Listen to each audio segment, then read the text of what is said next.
Welcome to the stream, everybody. My name is Jose. I am a Golden in Kendo. Today we're going to be watching some Kendo videos, watching some Ippons, and also talking about Kendo, discussing if you have any questions, any problems. We can talk all about that today, and I'm here just to kind of discuss little different aspects of Kendo, and hopefully we can learn something and improve our Kendo.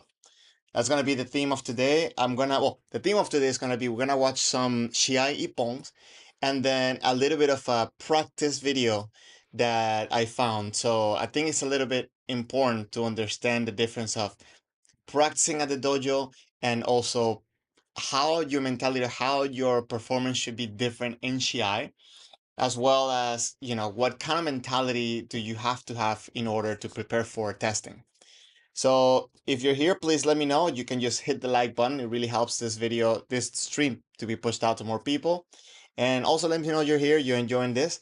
And if you can let me know where you're watching me from, if this is a good time, what are your thoughts on this time of the stream? I'm still figuring out what's the best time to do these streams. Um, just so you know, I'm gonna put the link for the Discord channel. If you would like to meet more Kendo people, feel free to join the. Oh wait, I think I messed up. Feel free to join the Discord server where there's a bunch of people there that do Kendo. They're from all over the world, and you can make good friends and practice wherever you go. So that's one of the cool things and interesting things about this server. And I think for some reason the automation thing is not working today, so I'm just gonna post the link real quick. Give me 1 second. This week I had a little bit of a kind of like slow week in Kendo. Still managed to go to practices and learn a couple of new stuff. So that's always good for me, and I'll be sharing some of those stuff. I'm doing another stream for members after this stream, so if you would like to join that one, that's where I discuss a little bit my training here in Japan. If you have any questions or anything that you want to send out that we want to discuss on video, we can do that there too.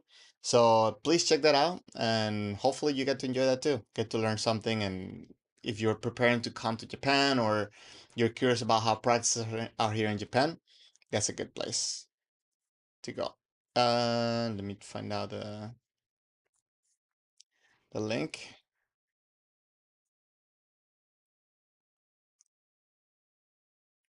Okay, copy. So, Discord server. If anybody would like to join the Discord server, the link is on the chat. Okay. So let's go over some of these videos that I prepared here today. Let me just make sure that everything looks good. Okay. And hopefully I'm getting sound, because last time I didn't turn on my microphone and it's kind of a bust. Okay, so let me just put this over here. It will make it easier. Okay, so we were watching this video last week. Let me just make sure that, what's going on here? Okay, we were watching this video last week, so we're gonna continue watching the video. If you would like to watch the full video, I'm gonna put the link on the chat as well.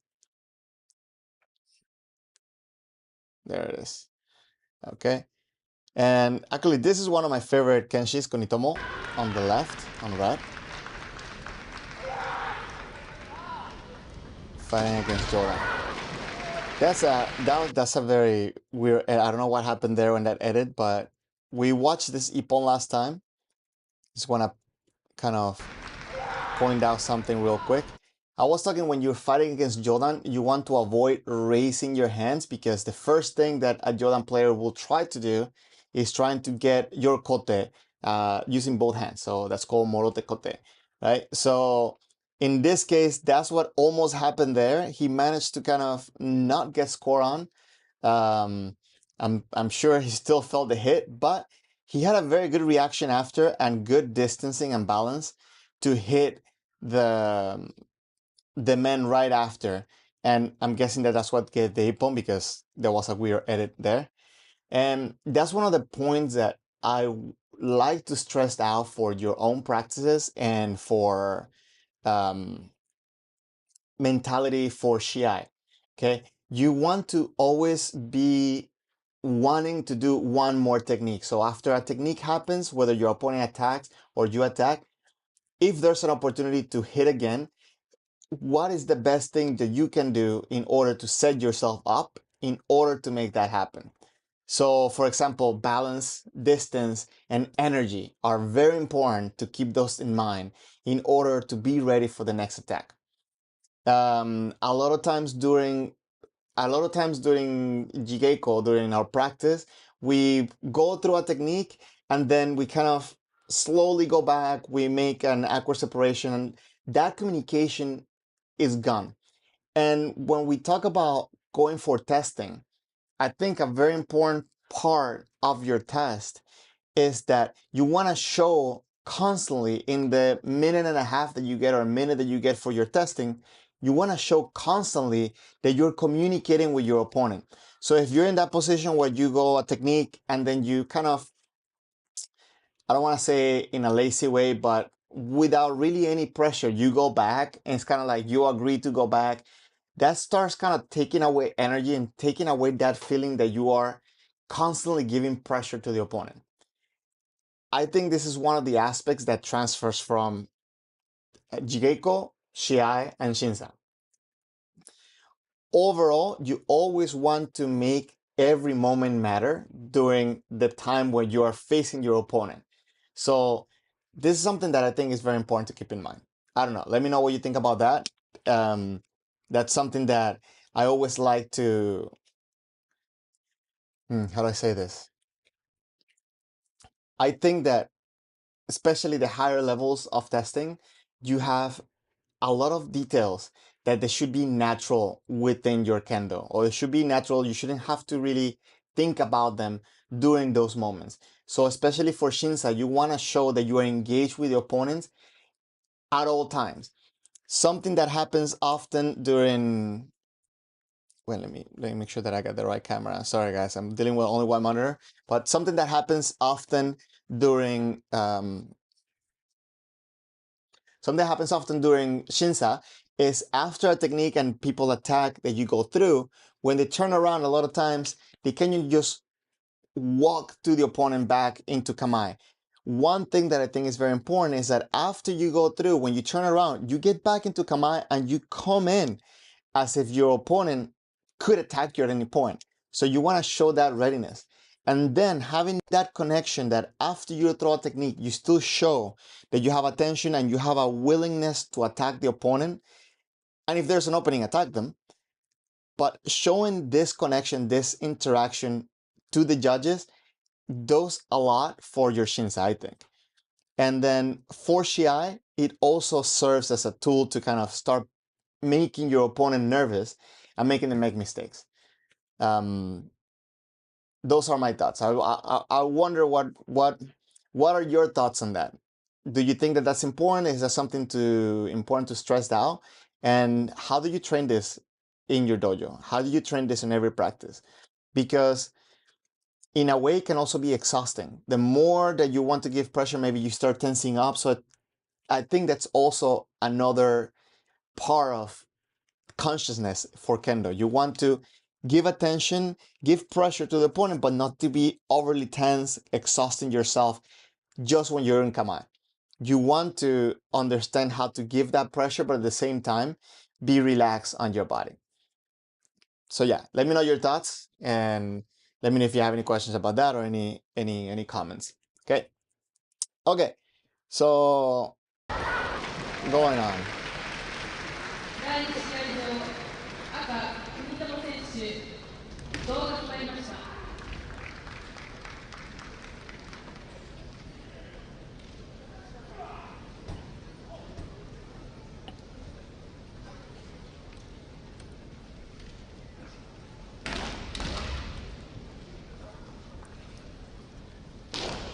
So, for example, this moment right here, this is also very important.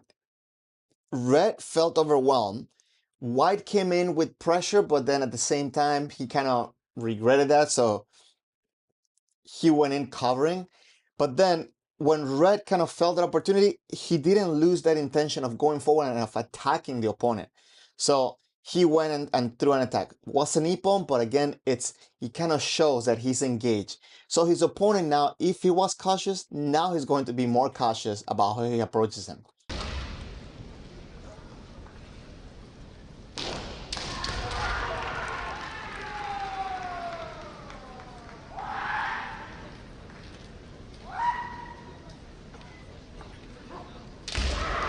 Wow, very nice, very nice.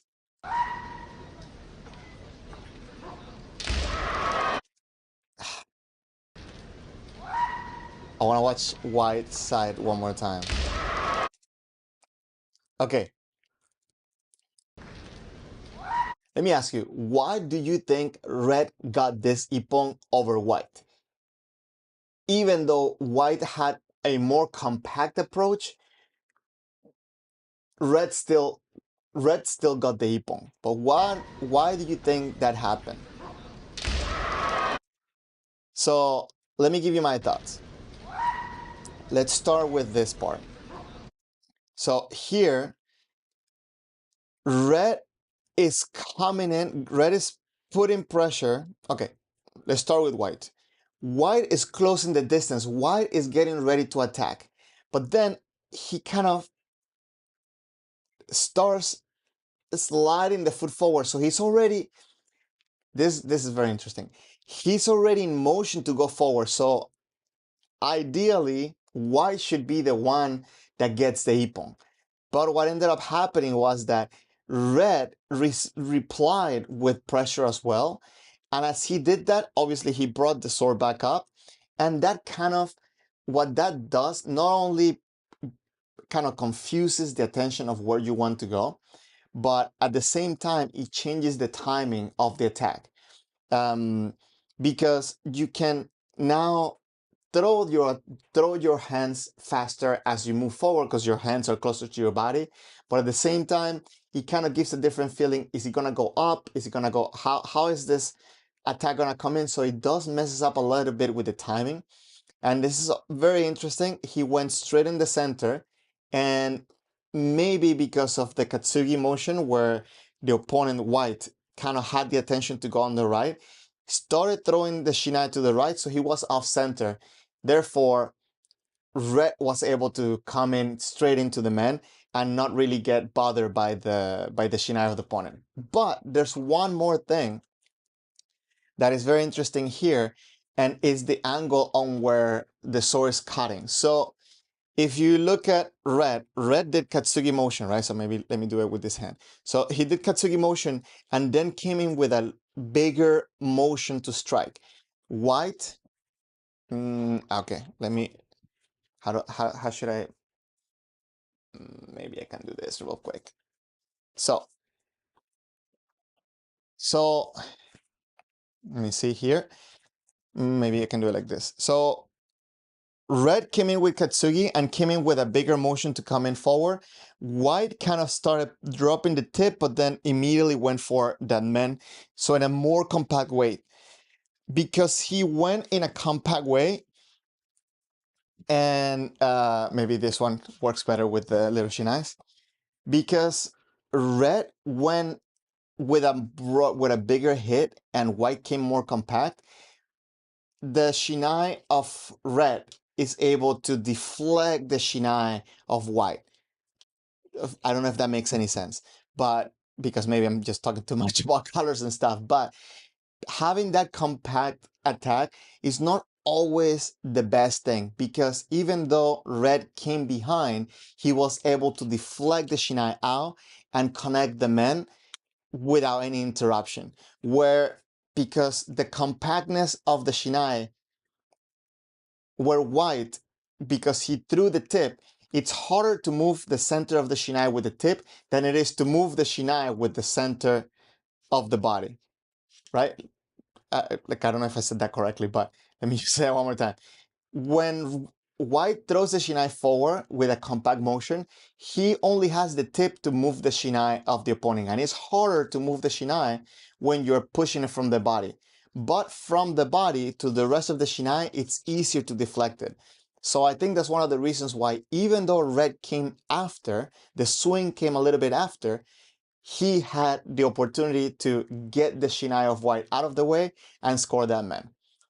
Let me know your thoughts on that. What do you think what do you think that red got that ippon instead of white? Okay, let's watch it one more time.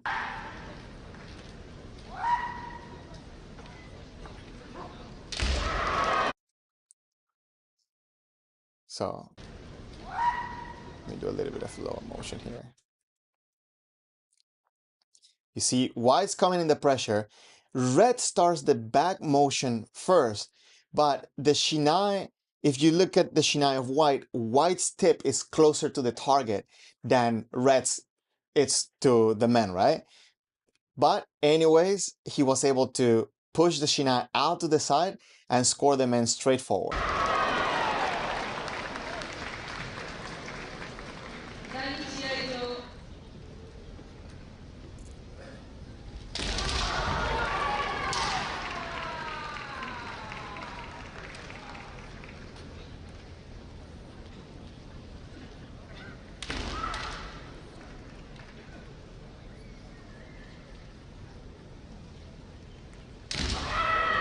Wow, that's okay.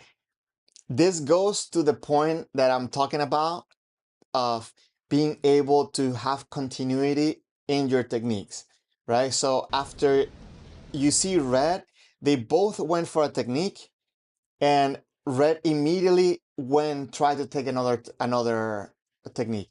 That shows engagement, that shows aggressivity towards the opponent, and one way or another, to the judges, it shows, that the person is there. And to the opponent, it's kind of like, oh, what's happening here? Maybe I need to be more careful here. I cannot really throw myself in, and it starts making them overthink what's happening. Shen, thank you very much for passing by. Welcome to the stream.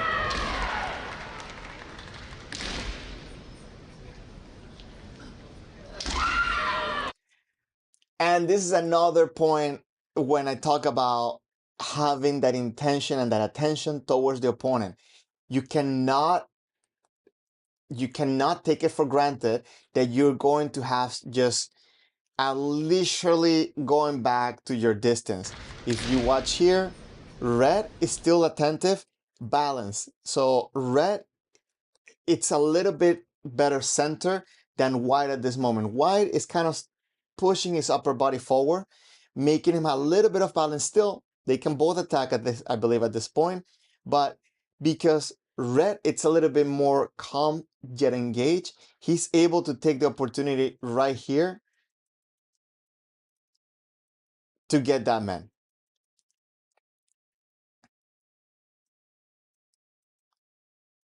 You cannot take it for granted that just because you're calm and you're ready to go back, you're not gonna get hit. You have to always keep that attention and the intention to attack your opponent, and you have to make them feel it, if that makes any sense. So just watch it one more time. Very, very nice, very aggressive, very sharp. Love it. Let me Gully Bully, welcome to the stream. Thank you very much for passing by. And okay, let me just come back here. You started doing Kendo. You started going to Kendo practices 3 weeks ago. Really excited to improve and learn. This is invaluable. So I am going to say, I would love if you could share what got you into Kendo, because that's one of the biggest things that I'm always interested about, how to, get more people interested in Kendo. So in 3 weeks, I know you're pretty new. I'm going to say be patient, because at the beginning can be a little bit monotonous, and maybe you're excited to go and fight, getting your bogu, and you want to, you're ready to fight. But if you rush into that stage, a couple of things are going to happen. You might develop bad habits, and then at the same time, going against everybody else that has that much more practice can make you feel overwhelmed. People can, pretty much just attack you and hit you, and, you can get frustrated. So take your time, enjoy this moments, try to build up a good foundation, listen to your sensei, and build up a good foundation. So when you start your bogu, you feel confident and you can go in and actually have a better time, because it does get better when it comes to the type of relationship you build with people, the type of things you can do. It's excited for me. It's exciting having these little things that we're watching here, like the communication, the things that you can do to make an opening and set and so on. So yeah, enjoy. Um, so you say it's incredible speed and detail to the strike. That's another thing. Speed in Kendo doesn't come from strength. It comes from technique, and it comes from your feet. Like the speed, most of the speed and strength comes from your feet, not your arms. And that's one of the biggest habits to kind of get over when you create a bad one on this one. Shen, you said not COVID Suba Serie rule, though they have to separate until Toma before engaging. That's a kind of weird topic to talk about, right? Because especially watching more Shiais here in Japan, I'm going to say that the rules are not as strict. The rule is not as strict as a lot of times we make it seem. If if when people are in Suba Serie, there's still tension, right? Um, Not just jumping around and like pretending that you're like you're doing something. No, but like really looking for that opportunity. I think if the judges can see that something could happen at that moment, they don't call them out. And I think the players are doing a really good job at doing this here in Japan, at least. And then if nothing happens, naturally the players separate on their own. I haven't seen that many, hansoku or stopping the fight or whatever, or even wakare lately at all. So the 3 second rule, it's a little bit broad, right? And they say, oh, like one breath, 3 seconds, and so on.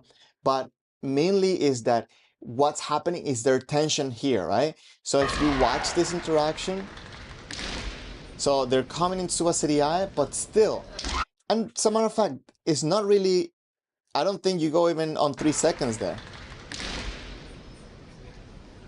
So, I mean, let's let's see. So Suba CDI starts. Let's just say that Suba CDI starts here, right? That's 420, and then 423, 424, and here. It happened. And I'm going to say the reason why I feel that this happened here. So, okay, first of all, it was a little bit over 3 seconds, right? So it's not that long, that much more longer, that much longer. Anyways, but I think what made it possible for this to happen was that as they're coming back, you know, maybe he tries to go forward and he wanted to give the distance with an attack, and then he just saw the opportunity and he threw it, and therefore he was able to get the ippon. And I think White was completely kind of distracted and lost that ippon.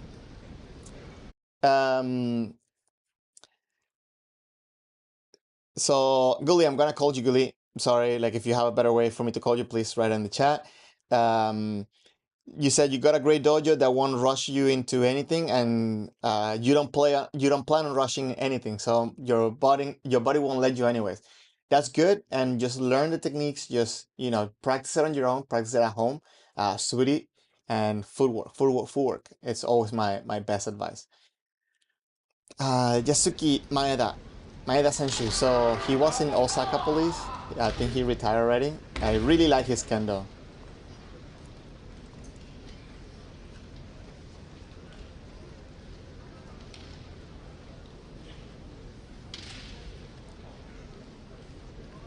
Also, I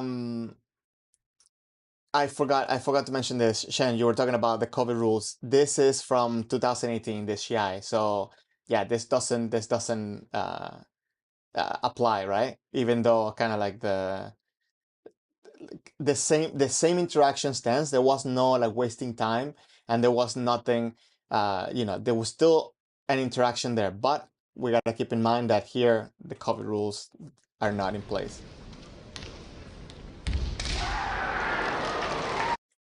This is another sign of having good attention uh, to the opponent, right?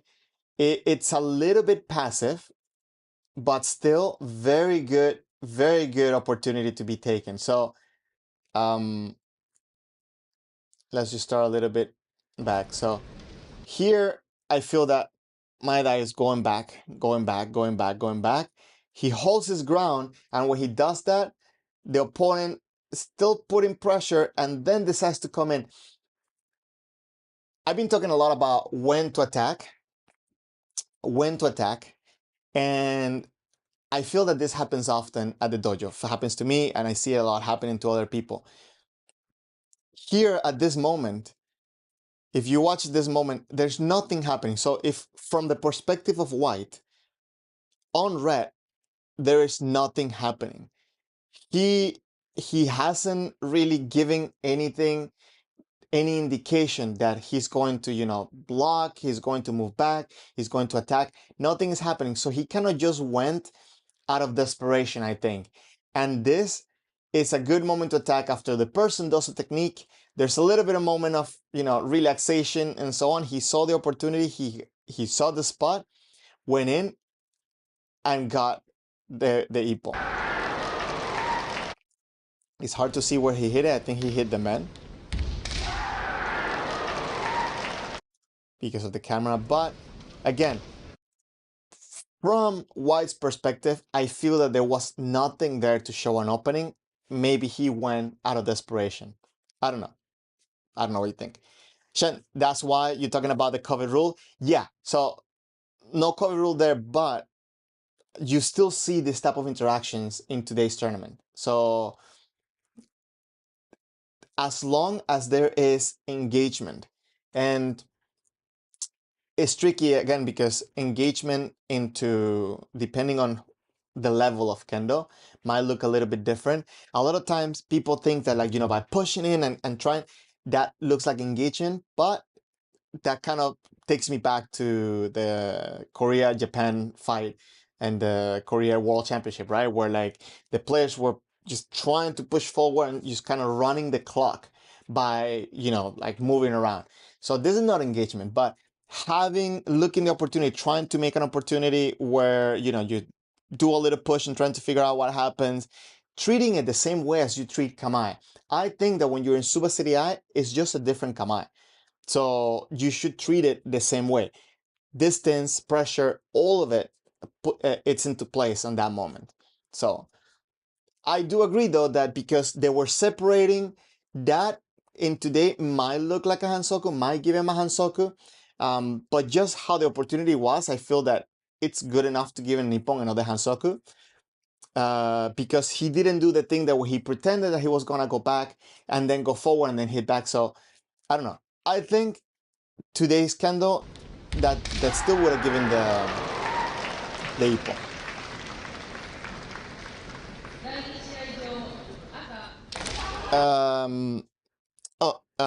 Gulu, you said, did red block white or was while fainting? You mean in the last Ippon? Right here? Let's just watch it. This one where like he fainted and he missed because Maeda was engaged. Again, he didn't give any indication that he was open. So he was engaged. So all he did, he was just went back, adjusted the distance, made it, where it was uncomfortable for him to actually reach. So I guess he pulled back his shinai, which is another thing, especially for testing. When you test, even if you miss your shinai, when you test, even if you miss your ippon, the best thing to do is look as if you stroke, right? So you have to complete your strike and immediately get ready for the next one. So in this case, you see that white throws the technique, but he doesn't complete the strike. He kind of stops it halfway. And that gives the opportunity to red to get the ippon, right? He goes around to get that man. you have to show commitment for your test, but it's also a good way to stay safer when you miss a technique. I don't know if that makes any sense. Let me know what you think, but it's a very important point, I think, to keep in mind for all aspects of Kendo. Jigeko, Shinsa, and Shiai. But yeah, so let me know your thoughts. Um, let me see. Let me catch up with a little bit of this comment, guys.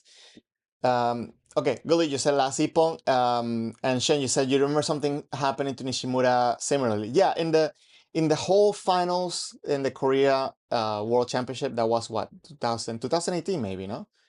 Oh, that's 17. I think 18. Anyways, that year there was a lot of in the final, the team finals, there was a lot of these interactions where people were pushing around and coming in and running the clock. So I think Kendo looks better now, in the sense of that communication, that engagement, and that interaction, and not there's no running the clock that way, at least. Oh, Shen, you said you can't see the video. Wait, did I not have this on? I was talking about here where, oh shoot, okay, let me just, is this one, right?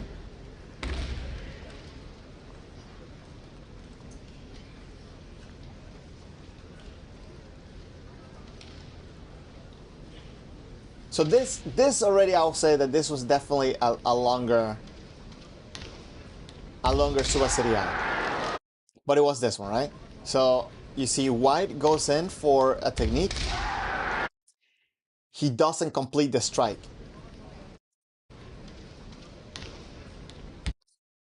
So if you watch,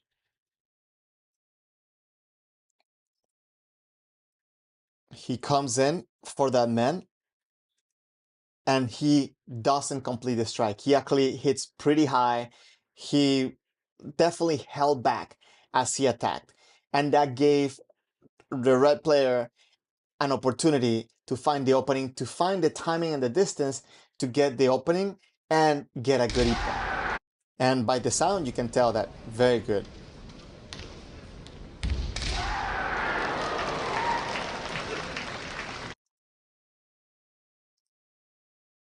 So, is that please tell me that I had that on, but just in case I played it again.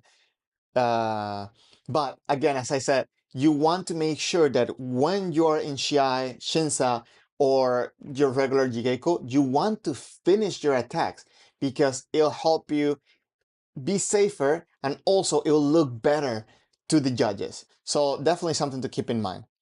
Oh, so I have it on now. Okay, that's messed up. Okay, that's messed up on my part. I'm sorry, guys.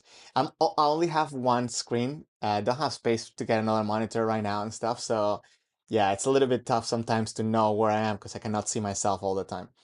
So thank you guys for your patience. Okay, let me catch up with a little bit of some of these comments.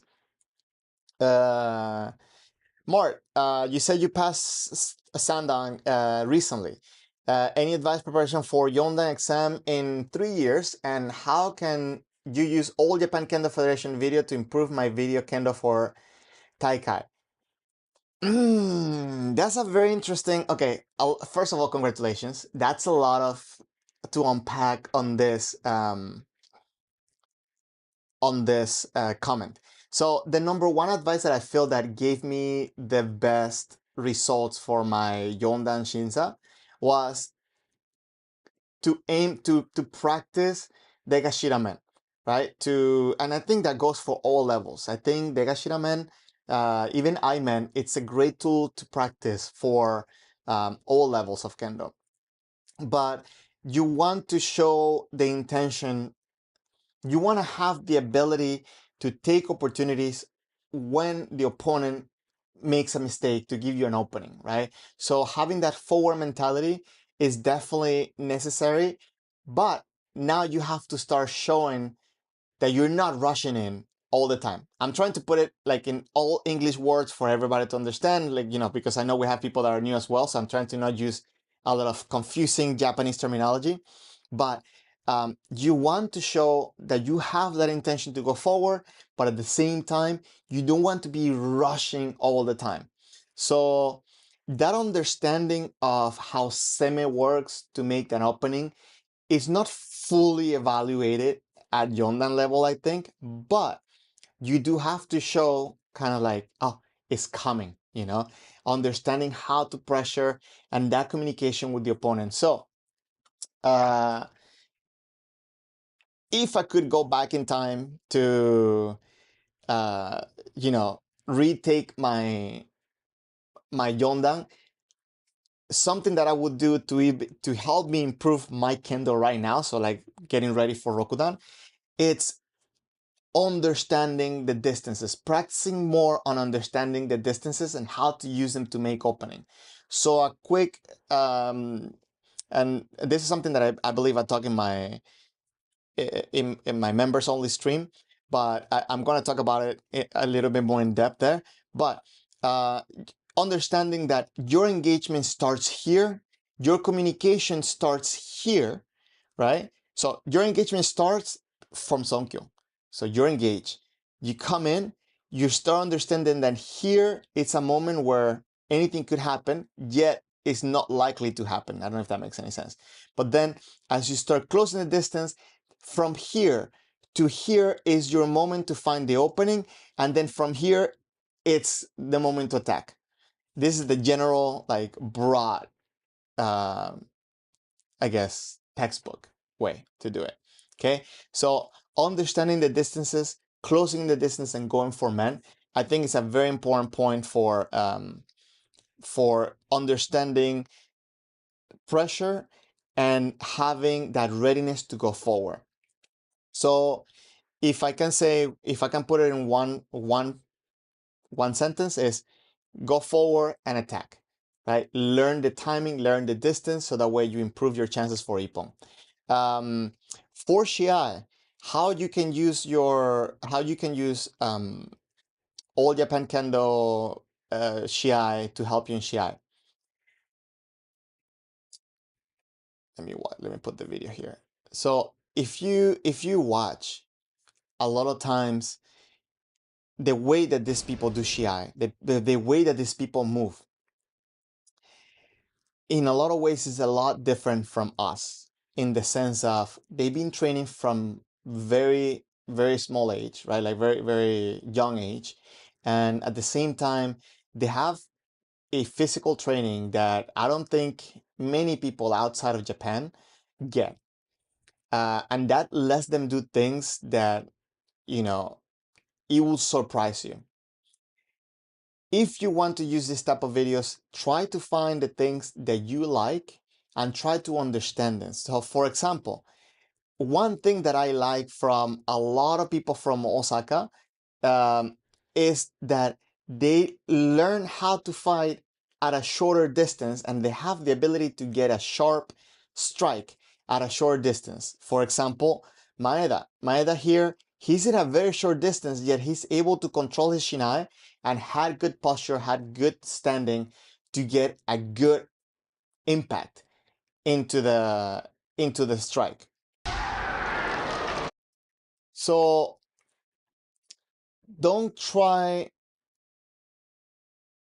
and not necessarily this is something that you want to use to copy, right? Because again, I don't know what your body type is, I don't know what your ability is at, so not necessarily you want to copy everything you see, but you want to learn what can come your way, okay? Because honestly, like, scoring Ippon is understanding how to make the opening and then get the Ippon, right? So if, for example, like, if your best technique is men, you want to understand what are the best ways for you to make that opening to get the opponent to give you the men you need so you can take the opportunity. But also, you want to be mindful of what can come your way so you can be prepared for it and then also counter it. So for example, something that maybe many people might not see, we saw early, we saw Katsugi, right? I think it was in this one. I know it wasn't this one. It wasn't this one. Oh, maybe it was that one. No, I think it was the one before.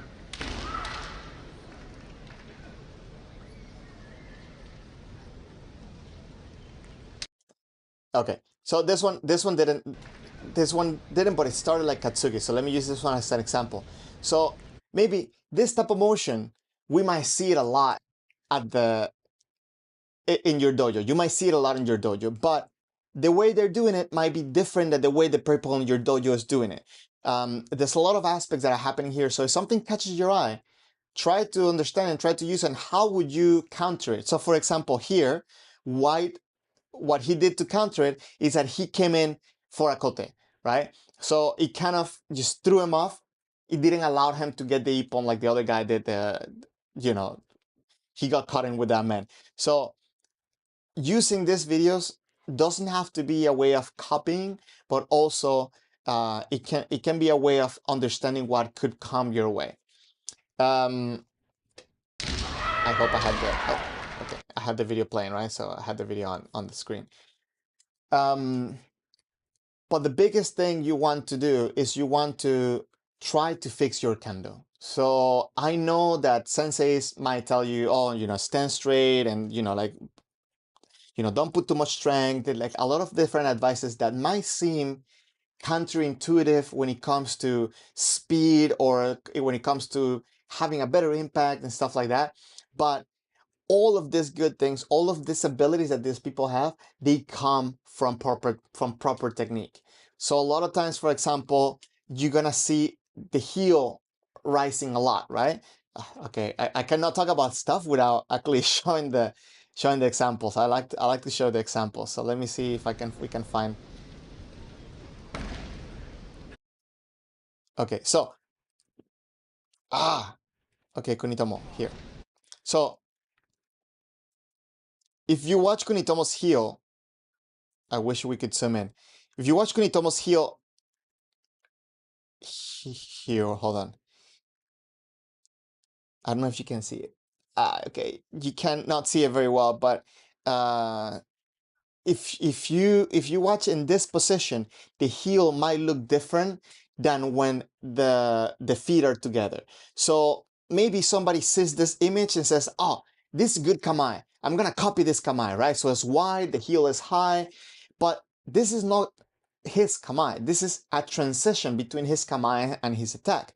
So he's using the right foot to come forward and create pressure, and at the same time, of course, because he's moving forward, his heel's starting to lift up a little bit. So a lot of these details we tend to watch in one frame and try to copy them, but this is the thing that I advise against. Don't copy just directly what you're seeing right here. Try to understand what's happening and then put it within your kendo. So if I would say here, for example, what you want to copy is closing the distance with the right foot, staying engaged with the back foot, and then when the moment is ready, throw yourself into a technique with a straight body. So if you watch this, hold on, when he throws himself forward. So if you watch here that he did like a small jump in, he's throwing himself forward, but his upper body is between both of his legs, not forward like this, not trying to reach over. And if you watch when he does a technique, I think he's going to do it here. I think he went forward, right? You see, his heel here is high because he's separated, but he immediately brings his leg back forward. You cannot say because of a hakama, but now his heel is not high. So you see, so it does matter. It does matter how you see this points. And then when he throws himself forward again, it's hard to see from this angle, but his body is between his legs, not leaning forward. I hope that made sense. Okay, please hit the like button, guys. It really helps this stream get pushed out to more people. Um, Shen, you said you always go for the Banamen because it's unblockable. That is not true. That's not true. If opponents using Shinai to hit you, they're not using it to block in the same time. Okay. Uh, mm, I can understand where you're coming from, but in my experience, that is not always the case. But again, that's what I'm saying about how people in Japan, they different. You know, they different. There's a lot of things that can happen. Um, the main thing you want to work with the Bannerman, it's the timing, like understanding how to create the opening and the interaction, right? So is it possible to deflect your shinai midway? Yes, it is possible. And not only that, they I've seen some crazy stuff where like people going for men, you know, deflected and then hit the kote on the other side. So like, anyways, but you want to make sure that you understand how to improve your kendo through these techniques. And I think the Banawasa is definitely one. I man, if you have somebody that at your dojo and you can practice a committed Iman, and actually this is something that I'm going to talk more in my next stream after this one. But if you have you need a committed person to come forward for the men and match up. Okay, it's not about who gets the point first. It's about trying to match up. That can help you understand a lot on the interaction between your opponent. So I know sometimes when we're doing Iman, we go for what's it called? Uh, what's the word? When we go for Iman, we go to try to strike and to beat the opponent, but understanding that interaction, it's also important. Anyways, guys, so I don't go over time. I'm gonna leave it up to here. I'm gonna leave it here. I'm going to say right after this one, I'm going to do a stream for the members only. So if you like to become a member, let me put the link in there. Also pinned on the comment, on the top of the comment, there is the Discord server. If you're new here, you would like to meet Kendo people, feel free to join the Discord server. It's completely free. If you're traveling anywhere, you want to go meet Kendo people, this is a good way to start connecting with people. Um, and it's a very good community where we have very nice people sharing their experience, sharing. I heard that the gear section of the server is doing very good, so I'm very happy for that. And again, I'm putting the link for the next stream right here. I'm trying to do this once weekly, guys. If you have any advice on different timing that would be better for you guys to do the streams, yeah, let me know, whether it's in your comments or in the Discord server. Feel free to send me a private message. And yeah, thank you very much, guys, for passing by. I appreciate you, and you guys keep me motivated. So I hope to see you next week in the stream. Okay, take care, guys. I'll catch you in the next stream.